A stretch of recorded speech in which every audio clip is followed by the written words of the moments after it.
So as we're going, if you want to open up a new tab and enter in that bit.ly address, our last session, apparently that didn't work for everybody. But if you type it in, and I probably need to change this. If you put in https:// it should work better. It looks messier, but it brought up some different websites for me. But hopefully one of the times you'll get my video or these slides, bit.ly/blend and video. And if not, I will put the link to all the slides in the chat. And you guys can grab them from there.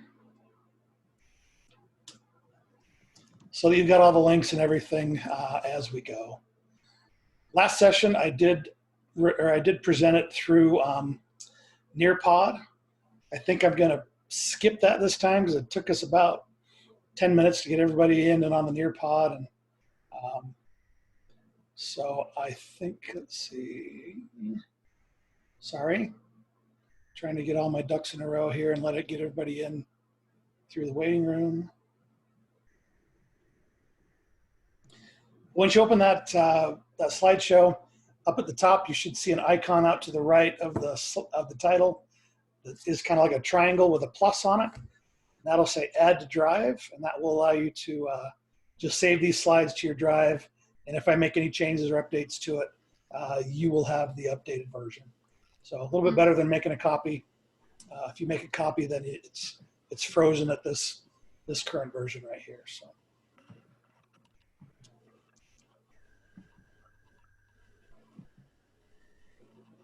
one of those two methods working for you guys to get the slides going? I've got the slides, but I've got the Nearpod version. That's okay. I'm just going to skip the Nearpod interactive slides. So I don't see the place where I can add it to my drive. So up to the right of where it says Nearpod and the title at the very top, it should have a little triangle. I can move my slide up here. Mine has a folder because I already have it in my drive. But right next to the star and the cloud, there should be a little icon right there that'll allow you to click Add to Drive. I'll figure it out. Okay. Fair enough. Okay. There's Cecilia.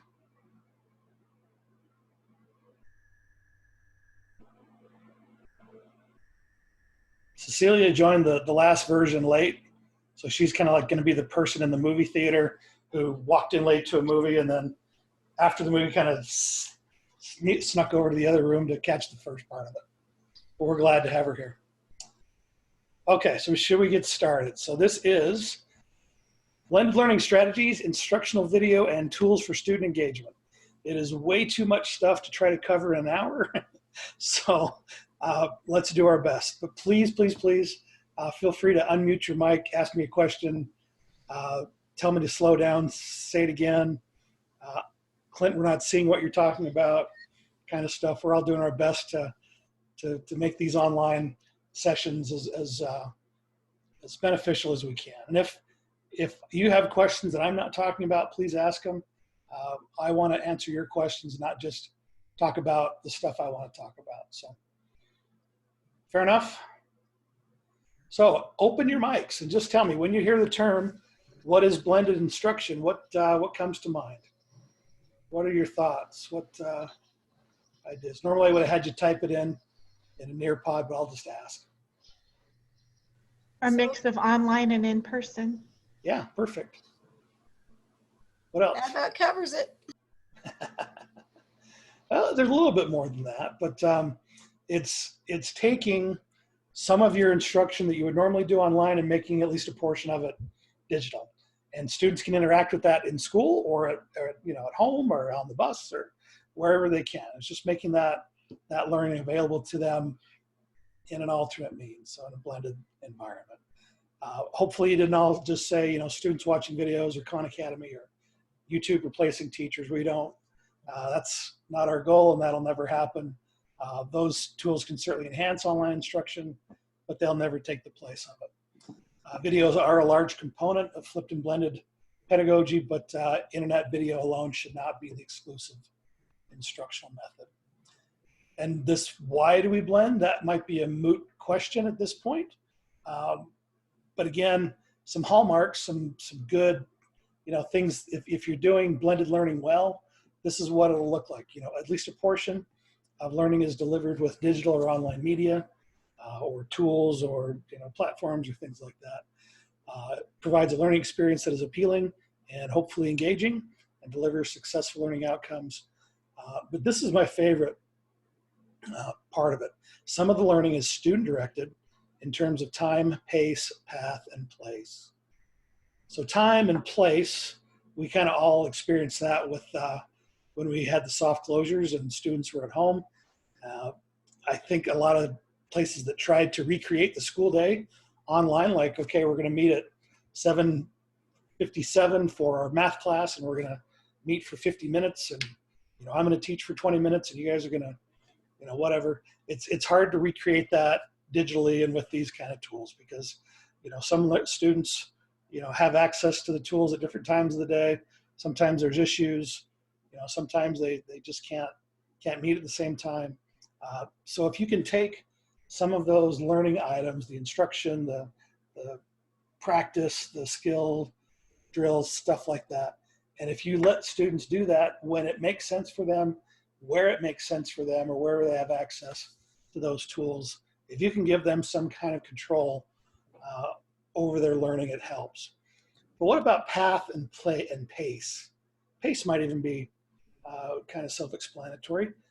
Maybe not all students are going to get through what we want them to get through digitally or online, and we probably found that when we first started, we were probably assigning way too much stuff, and so you kind of had to figure out that pace for yourself and maybe for individual students. But what about path? Student directed in terms of path. What does that mean to you guys? Does that, anyone have an idea of what we're talking about there? Well, I can imagine reading a story and then having the kids do a research on something that interested them from the story, so that I'll maybe take a different direction with it. Good, I love that. Some kind of choice involved. Perfect. Yeah, and that's what I mean. If you can, get away from the idea that, well, I've always done a trifold brochure for this lesson, and so that's what I'm going to have my kids do digitally. Maybe instead of saying how they're going to do or how they're going to demonstrate what they know or what they've learned, say, okay, here's a rubric. Here's my expectations. If you can demonstrate that you've learned these things, you can pick whatever tool, whatever method that you want. If you want to, make a music video, cool. If you want to do a comic strip, fantastic. If you want to make a video, awesome. You can choose how you want to be assessed or how you want to demonstrate learning. And again, any control we can give students in this time where it seems like their lives and maybe the whole world is out of control, will help them with their social emotional well-being. So, we want to certainly focus on the health of the student above all else, really, when we're back with our kids. So keep those ideas in mind when planning your instruction. There's a couple different models I want to talk about. We're going to kind of go through some pedagogy to begin with, and then we'll get to the fun stuff, and hopefully we'll save enough time for the cool tools, and not by skipping all the Nearpod stuff. Nearpod's a great thing. There's sessions on it tomorrow. Highly recommend you use it. I tried to model it effectively, but it just took too much time with the last group. So rotational model, that's probably what we're most familiar with an in-person setting where students kind of rotate through different modes of learning. Part of that is digital or online in nature. A flex, we're maybe familiar with that too, where students do learning mostly online, but it's under the supervision of a teacher. A la carte, where students kind of pick and choose what they want to learn, but it's entirely done online with an online instructor. They're never really physically in the building. And enriched virtual, where that's kind of even more open-ended than a la carte, where we're checking in with the instructor one-on-one, but students are kind of working on their coursework independently, free to go at their own pace and whatever. So those are some different ways we can get at it. I was going to have you guys identify some different models that we could use if we're in different situations of opening or closing, but we'll get right to the meat of it today. But regardless of whether schools are closed or if we have to go to a hybrid model where we're seeing half the students half the time and half the other half the other time, these strategies and tools and techniques will allow you to take at least a portion of your traditional face-to-face instruction and enhance it or replace it with web-based or online learning video or tools or things like that. And we've got Canvas and we've got Google Classroom, and they're both powerful tools to help you, make this available and make it happen. If we had to build our own websites to kind of manage all this learning and all these, assignments and things like that, we'd be down a creek for sure. All right, so let's focus on video for a minute. You almost can't really instruct effectively online without some kind of video, but there are some things that we really do need to consider when you're choosing or developing content for your blended classroom. The golden rule, the most important thing when choosing video for online instruction. Does anyone know the golden rule with online video? Keep it short, okay? Keep the videos short. This is a quote from one of the kind of pioneers of, oh good, my last Zoom recording meeting's done. Sorry about that. Keep that moving here. Kind of a originator of flipped instruction where you're doing all the instruction online and then all the class time is reserved for labs, for activities, for class, for help, for study sessions, things like that. And we're not saying go that far, but what he found is that initially you kind of do what you think you do. I'd take my regular instruction, record it, and the kids would watch it at home, but they found out that those pieces of content were way too long. And so they gradually learned to make them much shorter with one video per discrete objective. And this rule of thumb is a good one to follow and think about: 1 to 1.5 minutes per grade level. So 4th grader, video should be 4 to 6 minutes, no longer. 10th grader, 10 to 15 minutes max. And I think kind of 15 minutes might be the max on one topic that you should try to limit your recordings and the video you're giving your students to.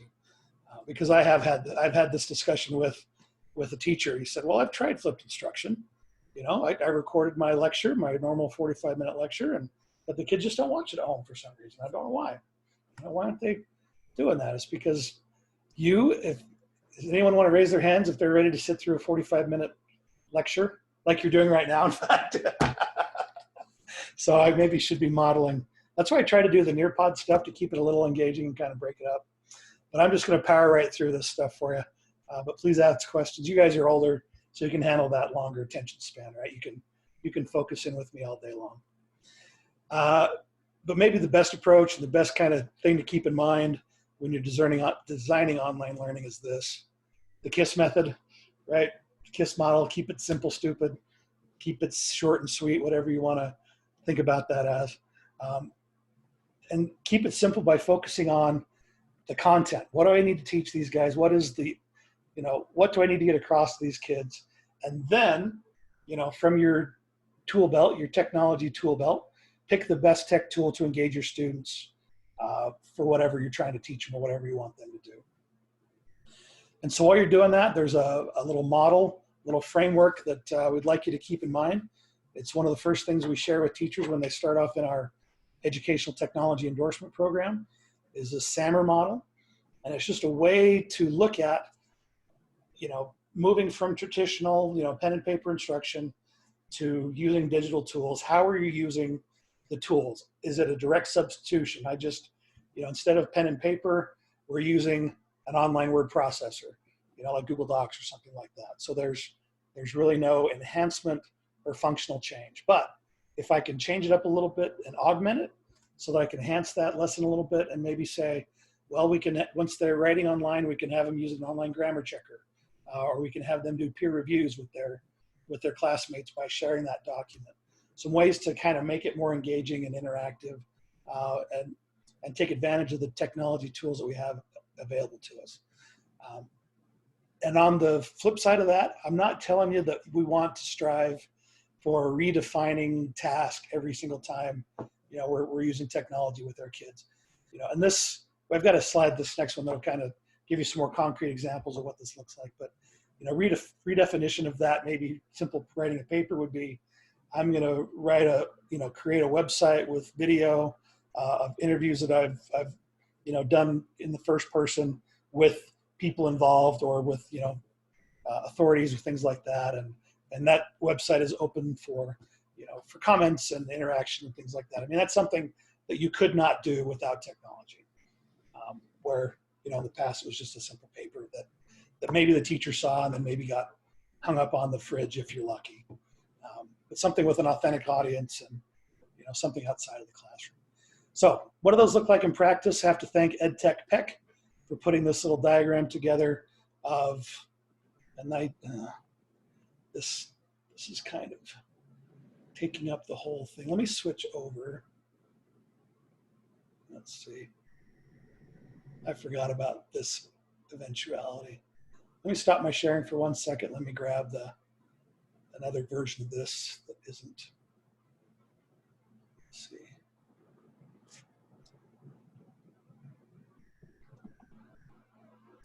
That's not the one. Let's see. Oh, it's good enough. It's fine. Let me share my screen. I want to maximize my time with you guys and less on all the stuff I'm trying to show you. I also need to see my participants. Okay. So instead of, you know, this direct substitution, creating a slideshow instead of a poster, but to make that in the redefining where you're transforming the task, have students use slides to create an ebook with the use of Google Slides. And that's actually one of the outputs in Google Slides is you can, under the file menu, I don't know if you'll be able to see this, download as,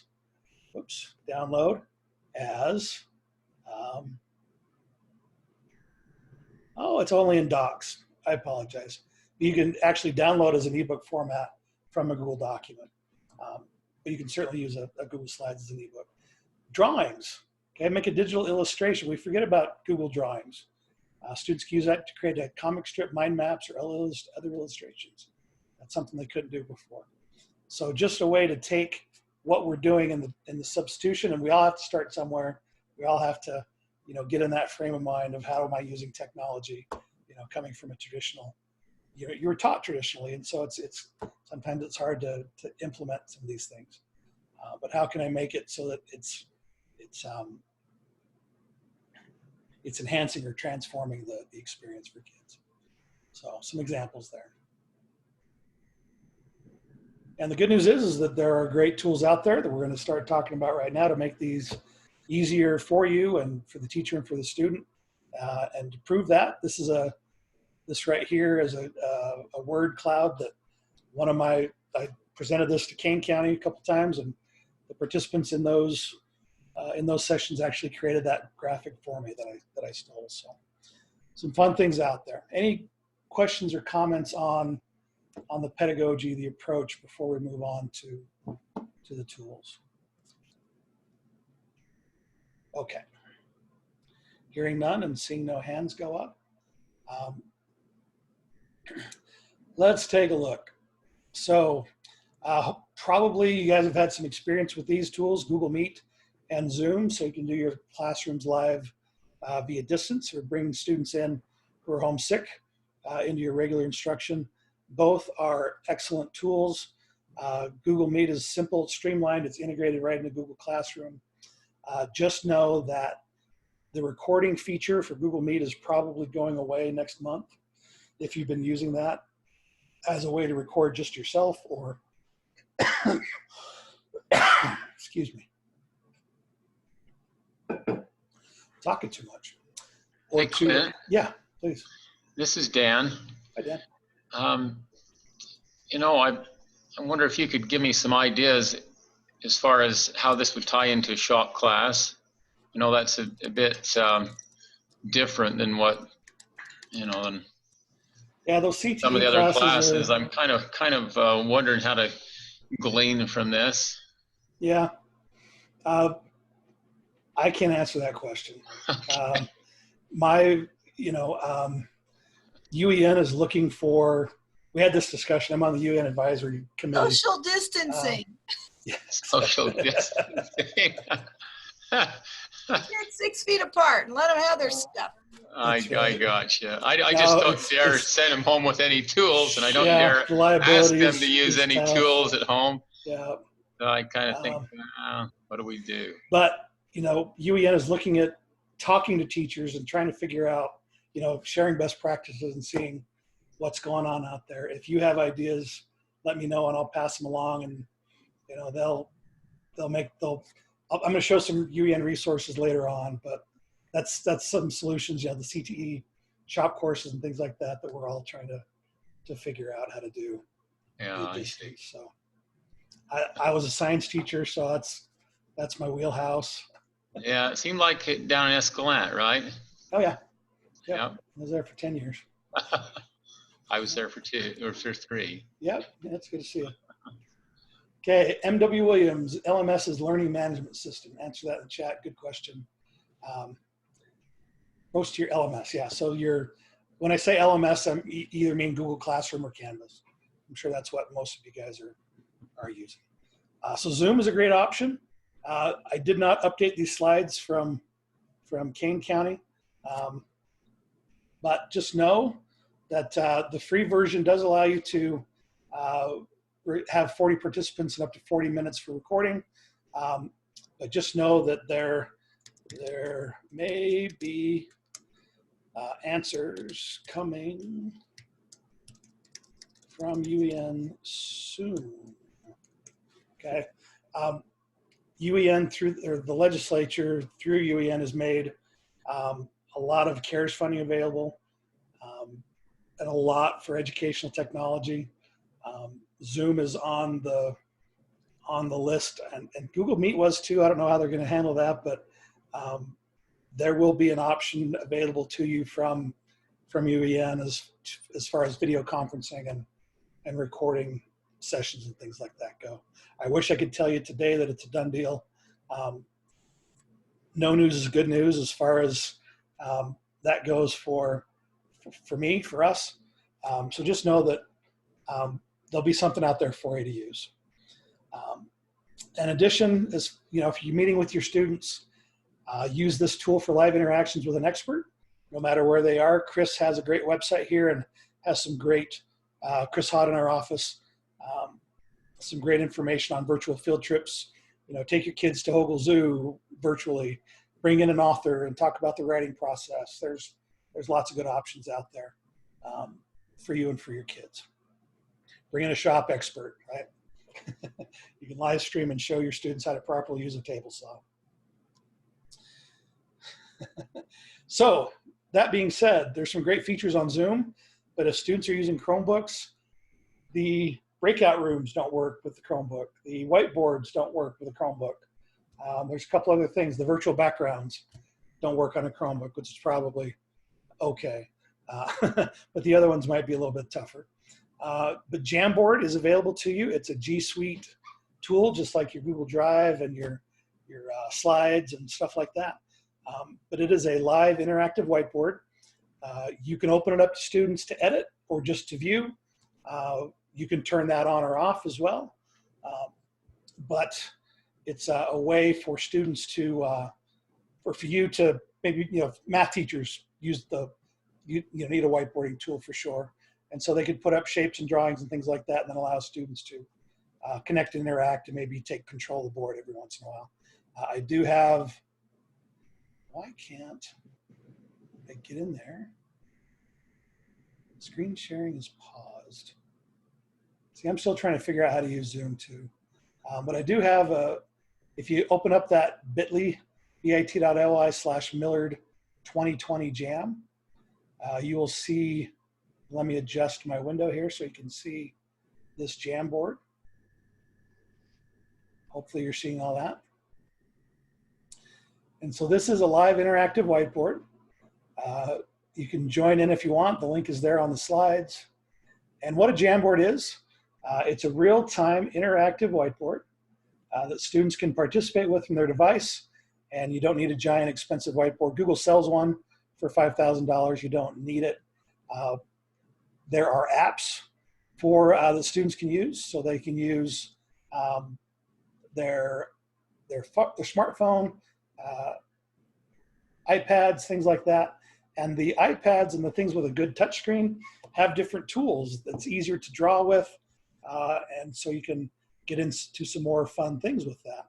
So on laptops and Chromebooks, you can add images from Drive, search for photos. And so let's find a nice photo here from the Google image search of Delta, Utah. Let's see what comes up. Got a nice photo of Main Street here that I can pop in and we can annotate on top of or try to figure out where that is on Main Street. Does that look like Delta? Yeah. Sweet. Oh, yep. I recognize it. So you can bring in images. You can bring in your own pictures, annotate on top of them. You know, screenshots from your textbooks or your worksheets or stuff like that. You can bring it in here and write on top of them. I don't know if that's the best way to get to make a worksheet digital. The best way to do that is probably to make them, like, take a screenshot of them, make them a background on a Google slide. That's probably one of the better ways to do that. With the app, and I don't have time to jump in on my app, but you do have different pens and markers. You have a shape recognition pen, which is cool. It allows you to draw perfect squares and rectangles and triangles and stuff like that. Handwriting recognition will allow me to chicken scratch my name or whatever, and it'll turn it into text. The auto draw is a lot of fun. I'm a terrible artist, and so I do my best to try to draw a cat, and Google guesses say, are you trying to draw a cat, or is this a container of milk, or, you know, and I get to pick which one I'm trying to draw, and then it'll put the drawing in there for me. And a laser pointer, you know, I get the laser pointer so I can grab your attention if I need to as we're presenting. And so that's Jamboard. Again, it's kind of an all or nothing sharing thing. I can make it so that right now anyone at the internet can edit right now. And so, you know, if you're using it with you know, with middle school kids, they might, you know, come in and put in some things you don't want them to, or erase things you don't want them to. But you can always change it back and forth so that anyone at the link can just view. And now, yes, update that permission. And so now teachers leading, students can see it, but they can't make any changes. But if you want to open it up so that anyone at the link can view it or edit it, I guess I have to say done. Then you can change that if you want to. So whiteboards, fun little thing. These things save in your Drive. Great way to get feedback from students. Oh, because I'm using it. I'm a viewer of my own document, so I can't even view it. But anyway, so that is Jamboard. Fun little solution. If you need that, this link here back on the slides has some great templates for student engagement. Let me redo my window here, kind of seeing behind the curtain, right, of the great Oz. I'm not saying that I'm great or anything, but I want to keep it simple for you guys. But good templates for student engagement, a lot of fun things, great for the beginning of the year, like 2 truths and a lie. So students can get in and put in 2 truths and a lie about themselves, and then everyone has to guess who submitted what. Great icebreakers to kind of maybe get back to the start of the school year. One that's a little bit more manageable, and maybe if you are a math teacher, it might be something you want to look at seriously, is this whiteboard.fi. Don't have time to go into it, but what it does is kind of how a lot of these other things work. I create a board, it gives me a code for students to join, and then each student gets their own individual whiteboard. They're not writing on everyone else's board, but they can see and the teacher sees a dashboard of all those whiteboards, but then the students can see the teacher whiteboard. So if they wanted to, you know, put a shape on there, an equation or something on there, and then students could do their work on their own whiteboard, and the teacher can see everyone's work at the same time. Kind of a cool thing. This was built by a former teacher in Finland who wanted a good whiteboarding app to use, and so he wrote one. free to use. It's donationware.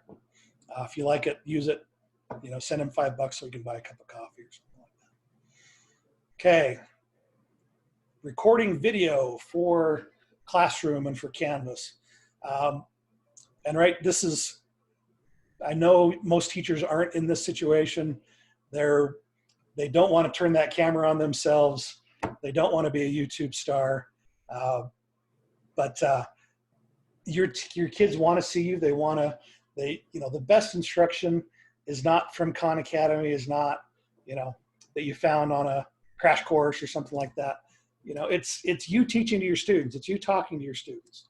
And so it's something that you need to practice and you need to use. You need to, if you have students remotely, you need to record yourself. You need to talk to them so that they feel more a part of the class. So we've been asked by all of our superintendents to provide some simple solutions for teachers who either want to, need to, or must record or live stream their instruction for students at home. The bad news is there is not one single best solution, but I've come up with quite a few solutions that I think are really good, and they kind of go from easiest and maybe not necessarily the best quality to really good quality and still kind of easy to do.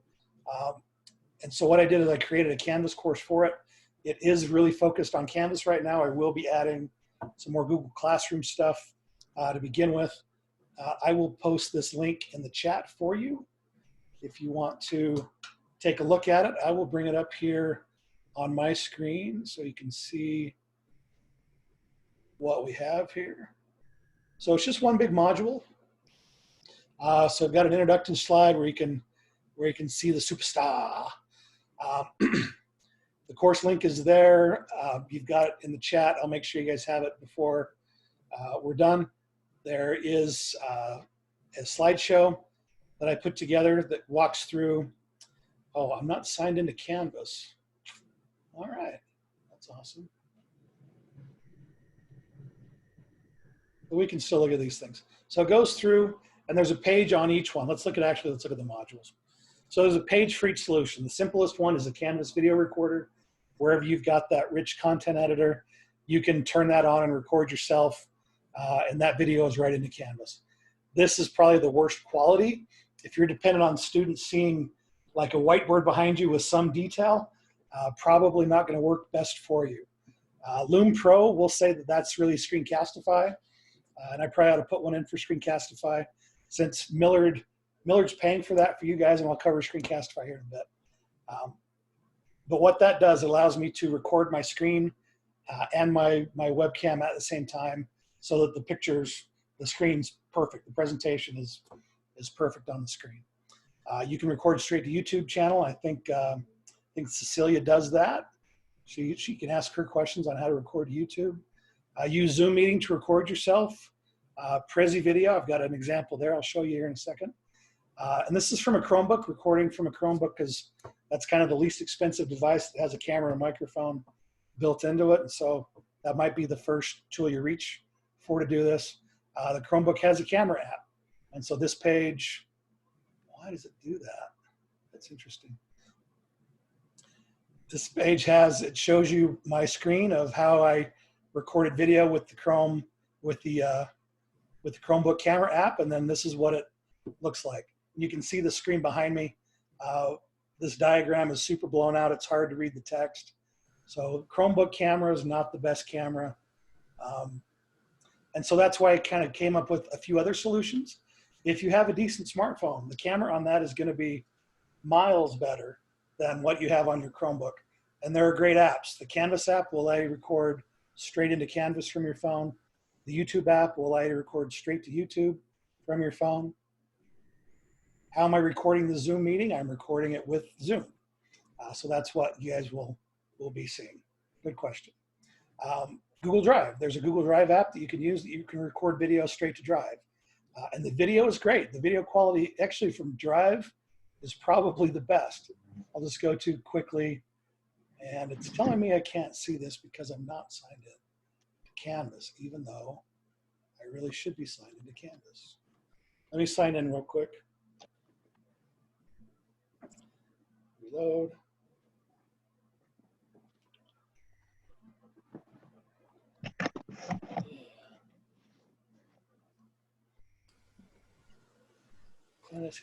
I am signed in. I don't know what it's doing to me.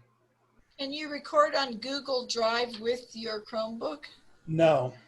Well, using the Chromebook camera app. Oh, so you get an app for that. Okay. Yep. No, because as far as I know, I mean, I wanted all my, because my teaching assistant and I were both wanting to make YouTube things. We both ended up using my computer because none of the other computers will let us do YouTube stuff without doing it by Screencastify. So somehow the district fixed it that way, I think, and they were trying to unfix it or figure out how they could, you know, enable all my computers, and they can't. I mean, nobody could or would or whatever. So I've just got one I can use that does what I want to do. That's a school one. Right. I don't know about the rest of the district, what they can and can't do. Gotcha. And so maybe that's something we need to come out and make sure that we've got some workflows set up for you. I certainly can't tell you the best way to do all of these for everyone. This is the one, so like I said, the video quality here is really good. You probably won't hear it, but that's okay. Go ahead and play that. But you can see, you can actually read the, oops, I shouldn't have done that. You can actually see the diagram. You can read what's on the screen. I'm pretending to be a good teacher there. And so that's a good solution. And, you know, as long as you keep your phone plugged in, it should be able to handle, you know, recording to drive, not onto your phone, so you're not using storage on your phone. So again, these tutorials are here. On each one of these, there is a how-to with the steps. There's a how-to video that shows you the steps, and then what the quality of it looks like when it's done. So highly recommend taking a look and finding one of those solutions that will work for you. Questions on that? Okay, I will be adding to this. I'll be making some more items in there for my Google Classroom people. But just know if you can get your video into Drive or into YouTube, it's super easy to add it into your Google Classroom. Clint, are you going to put this on our campus? How did you say you were going to be sending us those how-to videos? Good question. So I've been added as an instructor to your Millard PLC stuff. So I'll probably just make a page in here that with the slides, with the recording, with the links that we're talking about. Okay. Great question. Appreciate that. And while we're talking about that, I'm just going to take a quick screenshot of the participants panel. Drake wanted me to take a roll, and this is probably the best way I can think of doing that. So if you guys want to get paid, you won't mind me taking a second and filling this out. Here we go. Let's see, Thursday, session 2. That screenshot is way too big. Okay. All right. There we go. So again, totally focused on Canvas right now. I needed it for Beaver last week. I'll make sure that we get some classroom things in there. Beaver's gone totally Canvas in K through 12, so we'll do that. Some other options. So here's Screencastify. Options for recording from a Chromebook, from a laptop, desktop, to create your video. Screencastify and Loom both allow you to record your screen, your webcam, or both at the same time. They both have some little whiteboarding tools, so you can kind of highlight and draw some things while you're recording. Screencastify is probably your best option because it's super simple, and you guys are paying for a license for everybody in Millard District. It is a Chrome extension that lives up here in your toolbar. Looks kind of like that. Drake's doing some sessions on Screencastify today and tomorrow, so you guys won't have this limit there, but I can record a browser tab, my entire desktop, with my webcam on or off. And again, I'd encourage you guys to turn the webcams on, talk to your kids. the video and your voice only sounds strange to you when you listen back to it and you watch it back. It doesn't sound strange to your students. So it's like a Band-Aid, just rip it off and you just get used to recording video for your kids. Because I tell you, they will watch a 2-minute video of you explaining what you want them to do for the day before they will read, 2 paragraphs of instructions. So do a daily recording. Here's what's going on for the day, is what I want you to do. A lot easier for them and engaging for them to do that. And once you choose your options, you just click record. When you're done, it'll automatically save to your Google Drive, or there's even if you have a YouTube channel, you can just shoot it straight to YouTube and then put it in Canvas or your Google Classroom from there. So awesome tool to use. Prezi Video. This is one that I actually had seen some examples of. I teach some educational technology endorsement courses, and I'd seen some teachers use it, and I hadn't tried it until today, and I love it. I think it's awesome. It's super easy to use, and it's kind of like a newscast where you can create content that's up here on one side of you, and then you're in the other side of the recording. I have that in my Canvas course as well. Let me jump back to that and let me show you. I'm going to stop my share for a second. I didn't check the magic box that says share my computer sound when I'm sharing my screen. And so now I've done that, and you should be able to hear my recording once I play something. There we go, Prezi Video.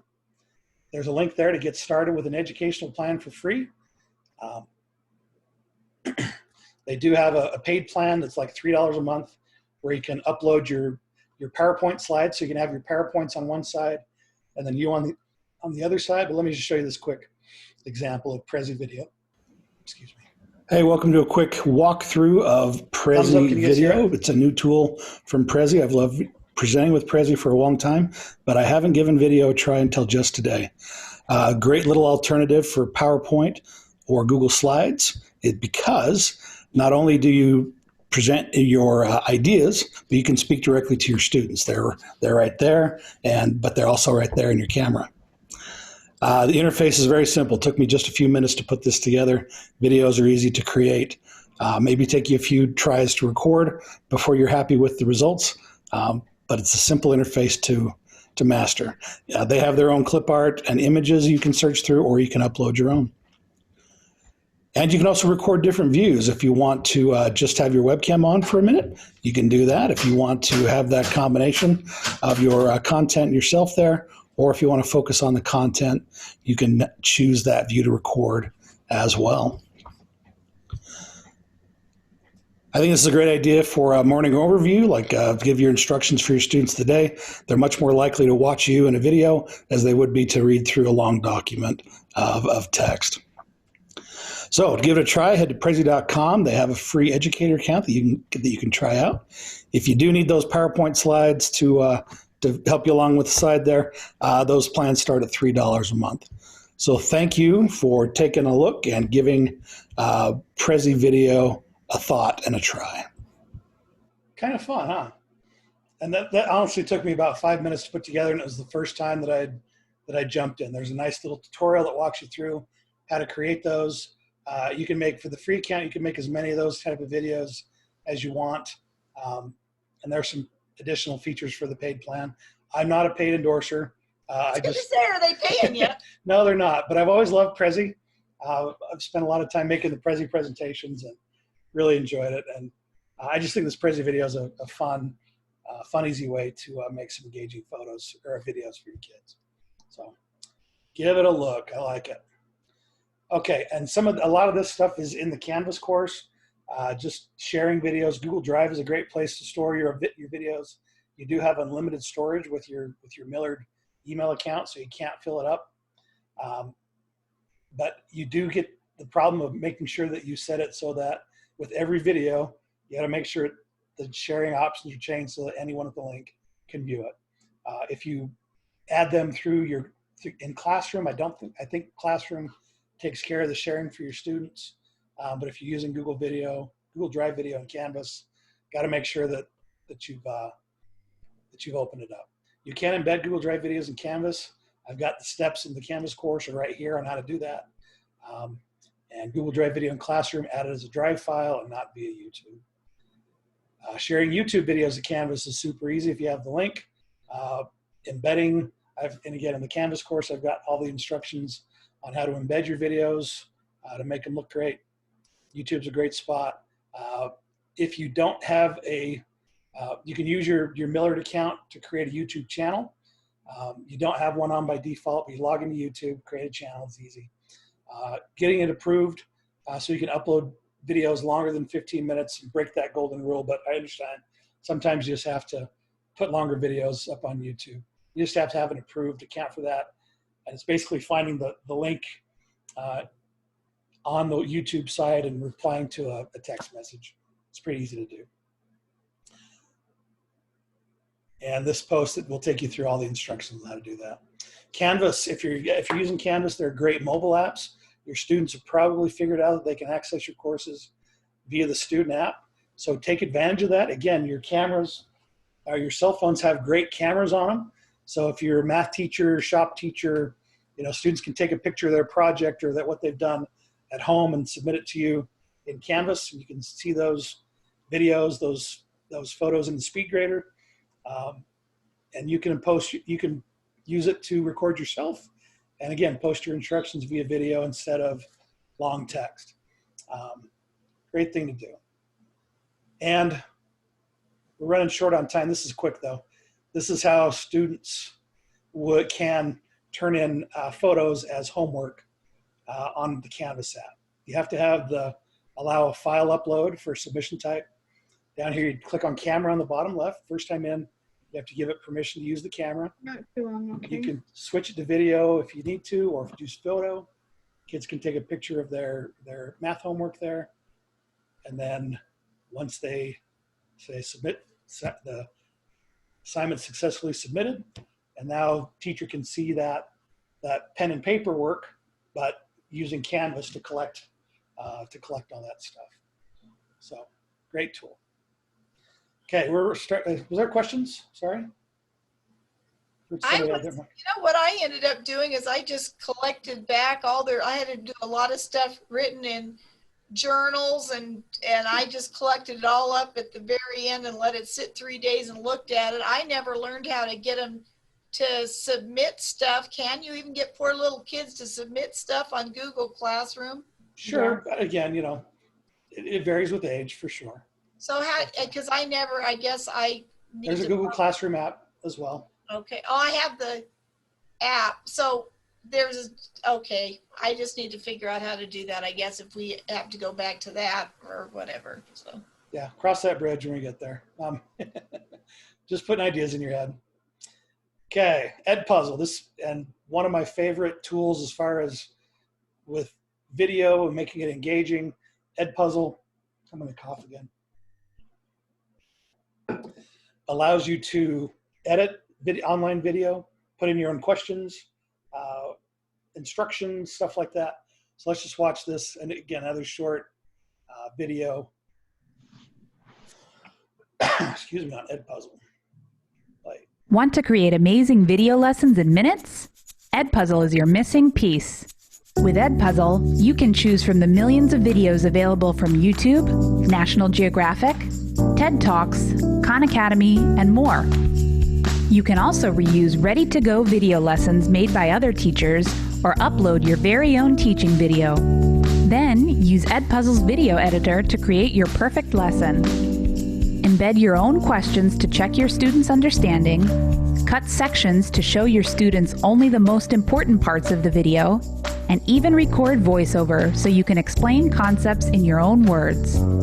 Once you've finished, you can assign it to your students in just one click and prevent skipping to make sure your students don't miss a thing. When you want to check in on your students' progress, use Edpuzzle's hassle-free analytics to get all the information you need. See who still needs to watch the video, what your students responded, and their total scores. So remember, with Edpuzzle's free platform, you can make any video your lesson. Okay. Edpuzzle works with Canvas. You can There are steps here, excuse me, to integrate your Edpuzzle account with Canvas. It looks scary. You have to generate a consumer key and shared secret. And if that sounds way too scary for you, just email me or Chris, and we can, or when we're there with you, get an Edpuzzle account created, and we'll help you get it connected with your Canvas classes. So don't worry about that. You can embed those videos, but you really want it so that you can have those analytics, so you can see who's watched which video, who hasn't, how they've done on your questions, so that you do have that feedback and you know their engagement level and how well they're understanding the content. So just a quick little overview again, basically what the video said of what Edpuzzle can do. Pull in videos from a lot of different providers, Khan Academy, Crash Course. And again, if it's a 12-minute video and you just want 2 pieces of it, you can trim it and make it so that you're just giving the parts of the video that you want to your kids. Edpuzzle is a good solution, and we've got about 10 minutes left, and I've got, actually, we're gonna hit this about right. So I'm feeling good. I'm doing a session tomorrow on formative assessment tools. This is another hour-long thing, and I've just got a couple of slides in here on it. I do have a slide deck that covers my favorites. Things like Kahoot and Quizzes and Poll Everywhere, Mentimeter, things like that. Each one kind of has its own thing that it's really awesome at doing, its killer feature, other great things that it can do, and then the catch on each one. There's always a catch, whether it's, you can't have the number of responses that you want, or you're limited to how many questions you can give, or something like that, without, paying for a subscription. I'm trying to give you the best of all worlds without having to come out of your pocket for some of those things. So don't have time today to dig into a lot of those, but I do like these really well. Quizzes might be one of my favorites. I think Kahoot, I know probably 90% of you have used Kahoot with your kids out there. I feel that Kahoot places a premium on the game and less on the content. I think it's more about getting the score and answering first. And there's kids that just don't operate at that speed, and just, it's kind of lost on them. They still have fun trying to compete, but it's not the best tool to instruct or review. Quizzes does have a scoring feature with it, but it's all student paced. You're not like in a game, everyone trying to compete at the same time, but they kind of go at their own speed and have some good feedback and things like that. Mentimeter is the tool that we use to build that word cloud. So you can ask, multiple choice or open-ended questions, but word cloud is one of the options that Mentimeter has. And Mentimeter's killer feature is that there's a limited number of questions you can ask, but you can have as many responses as you need. So if you have to do a school-wide kind of questionnaire thing, or in an assembly, if we can ever have assemblies again, you can use Mentimeter for those kind of things. So that slideshow goes through a lot of those. If you want to learn more about formative assessment tools, I'm doing that tomorrow need to have those tools go away. That would be tomorrow at the first session. So 12:45 tomorrow. We'll dig into those tomorrow. All right, getting there. Nearpod, don't forget about Nearpod. You guys have a district license for it. Awesome tool for both presentation and feedback. You can use it remotely or with your students in your class. Let's see, default Fulmer D, we're getting to Flipgrid and Pear Deck. We'll talk about Flipgrid here in a moment. Just a little private comment sent to me. I'm trying to watch the chat at the same time. Can be used face-to-face or in a remote. Nearpod and Pear Deck are very similar. The biggest difference is that Nearpod has that content library to pull from. Pear Deck will allow me to take a Google slide like this and add a multiple choice question, or add an open-ended question, or add a drawing bit right on top of this slide. Nearpod kind of puts slides in between. So this is a Nearpod slide where it actually took a slide that I had and put its own stuff on top of it. But normally Nearpod questions kind of look like this to a teacher in in your slides is that instead of asking the question on top of this slide, it actually makes a brand new slide to ask the question. But they're both very, very similar tools and work the same way. I don't know, do you guys have a license for Pear Deck? Do you know if you guys have Pear Deck? I think you just have Nearpod. We don't have a district one because I asked for one. Gotcha. But it is nice. I love Pear Deck. I do. I love it. But Nearpod's very similar. You can use it very same way. Okay, and then the question on Flipgrid. Flipgrid, and I can maybe jump over to Flipgrid quickly to show an example of what that is it will enhance your video, your discussions, instead of just doing text and and paragraph stuff like that with your discussions. You can create a grid, what they call it, and then topics that you can share with your students. And instead of your students typing back, they can use this on a phone or on their Chromebook. And your Flipgrids don't look like this. I want to see if I can get to an example of what a Flipgrid actually looks like.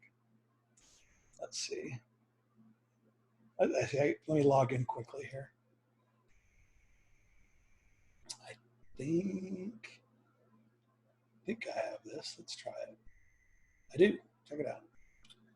Log into Flipgrid. Or not. Let's try Google.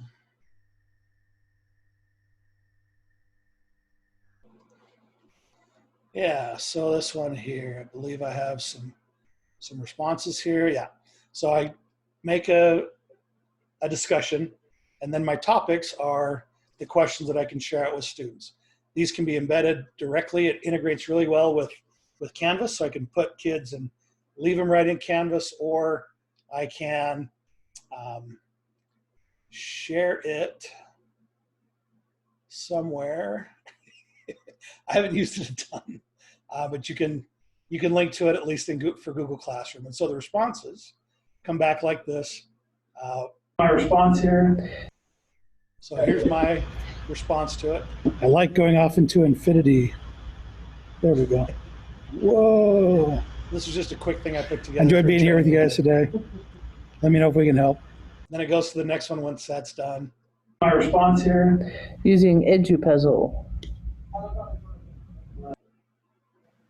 I like all the Chrome extensions that we learned about today and the different things that we can do to enhance our instruction. Yeah, so when you're building these, you can limit it to 30 seconds to a minute and a half, whatever you want.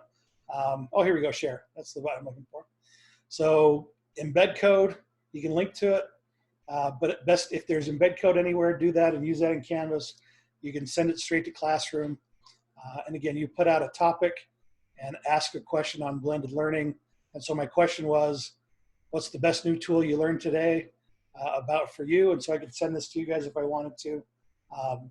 But we're 2 minutes away from the end, and I want to definitely get to something. So and then there's a Flipgrid app on the phone, so students can reply with their devices as well, where they have a better camera. So a fun little tool just to take discussions and do something a little different with them. What was that called? That's Flipgrid. Flipgrid, okay. Yep, Flipgrid. And okay, there are some great resources from UEN. They've put together this Learn at Home site that has awesome tips that you can share with parents, with students, for yourself on how to get the most out of learning from home. Don't forget about Utah's online library. eMedia has all kinds of great educational video for you to use, all the core standards and resources by subject. Student interactives for interactive kind of games and things like that for science, health, technology, those kind of things. Last thing, or almost the last thing, I want to make sure you guys know about. This launched on Monday, so if you haven't heard about it, it doesn't surprise me. The legislature has made a good deal of CARES funding available through UEN to support education and teachers at this time. You're going to see a lot of PD opportunities coming soon. The site is intended for support and recognition for additional work under unusual circumstances. But basically, right now, the site has links to some self-paced training that you can go through, or if you can show through Midas transcript or through a certificate that you have or anything like that, if you have shown, I shouldn't say any documented, 4 hours of any 4 hours of any documented professional development. If you can document that through the site, they will send you a code for a $200 Amazon credit. It's not to pay you back for your time. It's just a little something to supplement some of the own money that you're spending on all these different tools, to thank you for your efforts and your extra work you've been doing since March and over the summer and all of the stuff you've been doing. So take advantage of that. Check out reimagine.uen.org, sign up and get that money. It's there for you. There's enough for everybody in the whole state. It can be, there's some stipulations on who can get it and things like that. It's all there at the site. So, and then the very last thing, I promise this is the last thing, unless you want to keep going on my slides, because I have a lot more stuff in there. If you want to go a little deeper on these things, USB is partnered with UEN on this Principles for Remote Teaching and Learning course. It is completely self-paced. It's through Canvas. It goes kind of through these 6 different areas on how to do this stuff effectively. You can work through it at your own pace. You can earn 1 USB credit for doing that. I will put the link to this in the chat for everybody so that you have that link to that course if you want to just sign up. And you don't have to finish it. You can just, once you sign up for it, they'll give you access to it in Canvas. And if you just want to quickly jump in and, learn more about how to facilitate positive and constructive feedback, or just take a look at parts of those courses just to help your learning. Or if you go through the whole thing and you get that credit for it, that is 15 hours equivalent to for 1 USB credit. So that would help you get your Amazon gift card. So great stuff that's out there for you. I know we went through this fast. I'm 2 minutes over. Are there any questions for everybody? Anybody at all? Comments? Open up your mics and speak out. This is probably a question that not everyone would have, but we did an ed puzzle as a faculty, and ever since then I can only get on as a student, so I can't work as a teacher. And so I was wondering if you knew what I would go to their help. I'm sure they have like a help or troubleshooting section. Just say, hey, we did this as for the training in my school, and now I can't create my own. So that's a good question. I don't know off the top of my head. Sorry. Anything else? So again, there's the slides. Again, I will put the link in the chat for the slides for you. I'll post the video and the chat as well on your Millard PLC page, so you have resources if you want to go back and review some of this stuff. I appreciate it. If you want to keep going on, there's some more great resources. There's some open education information there. There's information on HyperDocs, more research on flipped classroom. So there's stuff I just had to cut because it was too long already, to go on too fast already. So I appreciate you guys being here. If you want to hang on, I'm good to stick around and answer specific questions. If you're happy, thank you for coming. We'll see you, and I will stop the recording so that it'll start to process.